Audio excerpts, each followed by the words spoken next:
ओम नमः शिवाय। हर हर महादेव। दोस्तों, आप सभी जानते हैं कि पितृपक्ष की विशेष तिथियां चल रही है और गुरुजी आए दिन अपनी शिव महापुराण की कथा में कोई न कोई विशेष उपाय बताते रहते हैं।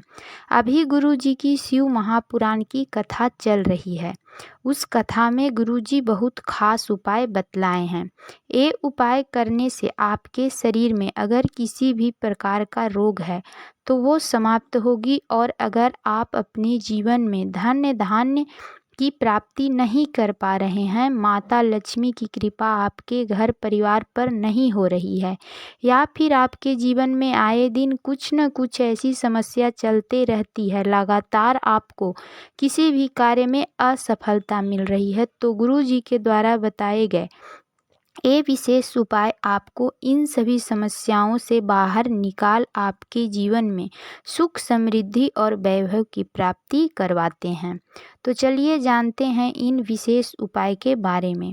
लेकिन उपाय जानने से पहले आप लोगों से प्रार्थना है कि अगर आपने अभी तक चैनल को सब्सक्राइब नहीं किया है तो चैनल को सब्सक्राइब कर ले और बेल आइकन को प्रेस कर ले, ताकि जब भी हमारे चैनल पर कोई नया वीडियो आएगा तो इसकी जानकारी सबसे पहले आपको मिलेगी। साथ ही जानकारी पसंद आए तो एक लाइक ज़रूर कर दीजिएगा। गुरु जी कहते हैं कि अगर हमारे पितृ हमसे नाराज हैं, प्रसन्न नहीं हैं, तो आप चाहे कितने भी उपाय कर लें, पूजा पाठ कर लें, चाहे आप जितने भी प्रयास कर लें, आपके घर में कभी भी सुख समृद्धि और वैभव की प्राप्ति नहीं होगी। लगातार कोई न कोई व्यक्ति आपके घर में बीमार पड़ेगा और लगातार घर में लड़ाई झगड़ा होते रहेगा, शांति का माहौल नहीं रहेगा। ये बात गुरुजी अपनी शिव महापुराण की कथा में बतलाई है। उन्होंने कहा कि इन सभी समस्याओं से बाहर निकलना है तो पूरे साल में जो ये 16 दिन के पितृपक्ष का दिन मिलते हैं, तो इन दिनों में आपको कुछ विशेष उपाय ज़रूर करना चाहिए। आज के वीडियो में गुरुजी के द्वारा बताए गए 2 बहुत ही खास विशेष उपाय के बारे में जानेंगे। इनमें से जो भी उपाय आपकी समस्या के लिए हो वो उपाय आप कर सकते हैं। चलिए बात करते हैं गुरुजी के द्वारा बताए गए पहला खास उपाय के बारे में। ये उपाय उन लोगों को करना है जिन्हें अपने जीवन में धन्य धान्य की प्राप्ति करनी है, बहुत प्रयास करते हैं, बहुत मेहनत करते हैं, अपने व्यापार को अच्छे से चलाने के लिए बहुत मेहनत करते हैं, कहीं नौकरी लग जाए लेकिन किसी भी प्रकार से उन्हें धन प्राप्त नहीं हो पा रहा है, तो उन्हें ये उपाय ज़रूर करना चाहिए। इस उपाय के लिए आपको एक बेलपत्र ले लेना है, सिर्फ आपको एक बेलपत्र लेना है। अगर आपके पास बेलपत्र नहीं है तो आप महादेव पर समर्पित किए गए बेलपत्र को उठाकर उन्हें अच्छी तरह से जल से धोकर शुद्ध करके इस बेलपत्र का इस्तेमाल कर सकते हैं। सिर्फ इस बात का ध्यान रखना है कि बेलपत्र कहीं से भी कटा फटा नहीं होना चाहिए, और बेलपत्र की आखिरी में जो टोंट होती है वो भी नहीं होना चाहिए। अगर डंठल है तो उसे तोड़कर अलग कर लीजिएगा।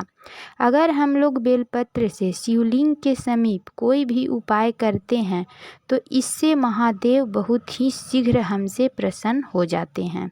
देखिए, आप एक बेलपत्र ले लिए हैं, इसके साथ आपको एक तांबे के लोटे में जल ले लेना है। जल आपको अपने किचन से लेना है।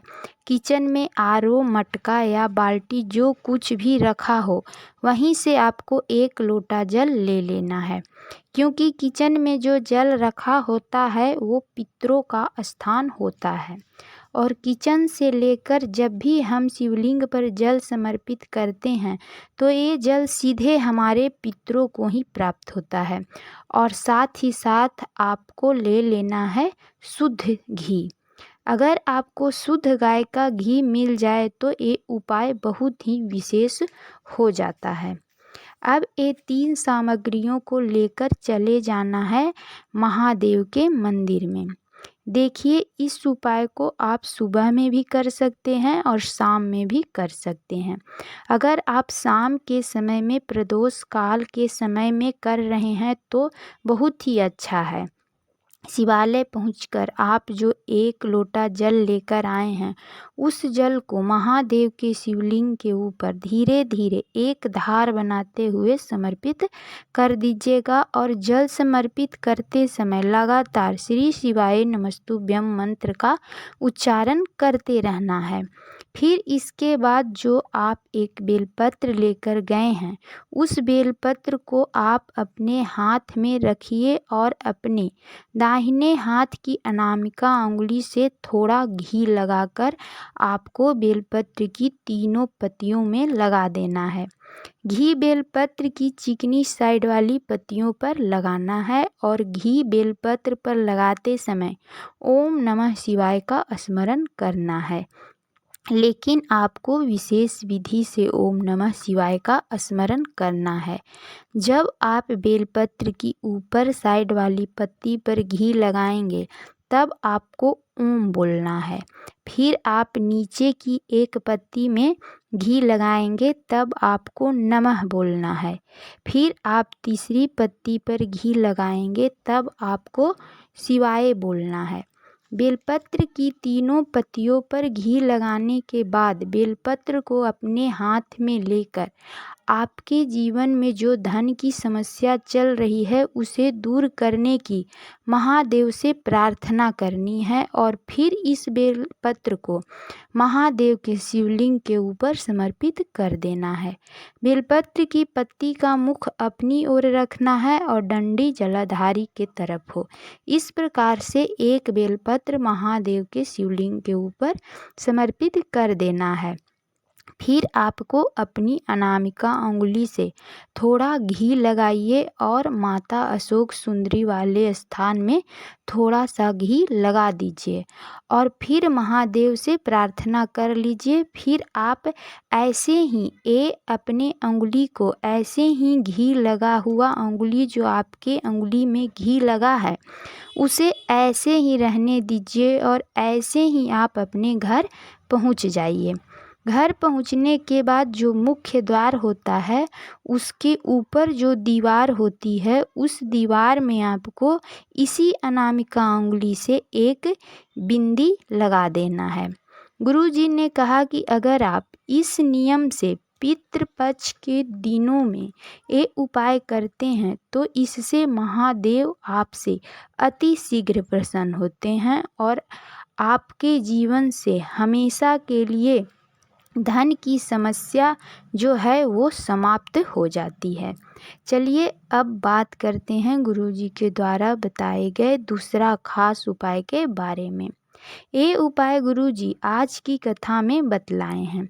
गुरुजी ने कहा कि जब कोई दवा शरीर में काम नहीं कर रही है, शुगर बढ़ते ही जा रहा है, कंट्रोल नहीं हो रही है, बीमारियां घेर रही है, तो आपको एक बेलपत्र ले लेना है और इस बेलपत्र की तीनों पत्तियां जिस भाग में मिलती है उस भाग की डंडी को मतलब तीनों पत्तियां जिस भाग में मिलती हैं वहाँ पर आपको पकड़ते हुए उस बेलपत्र का आपको आचमन कर लेना है और बेलपत्र का आचमन करते समय आपको कुंदकेश्वर महादेव का स्मरण करना है। गुरुजी ने कहा कि बेलपत्र आचमन करने के बाद आप जांच करवाने जाएं।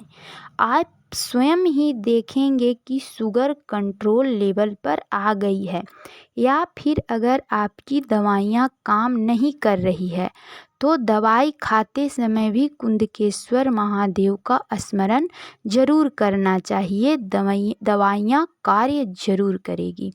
तो ये थी पूज्य गुरुजी के द्वारा बताए गए 2 बहुत ही खास उपाय, जिसे आप करके देखिएगा, आपको लाभ अवश्य ही मिलेगा। अगर आपको जानकारी पसंद आई हो तो एक लाइक ज़रूर कर दीजिएगा और चैनल को सब्सक्राइब कर लें। मिलती हूँ फिर एक नई जानकारी के साथ। श्री शिवाय नमस्तुभ्यम। हर हर महादेव।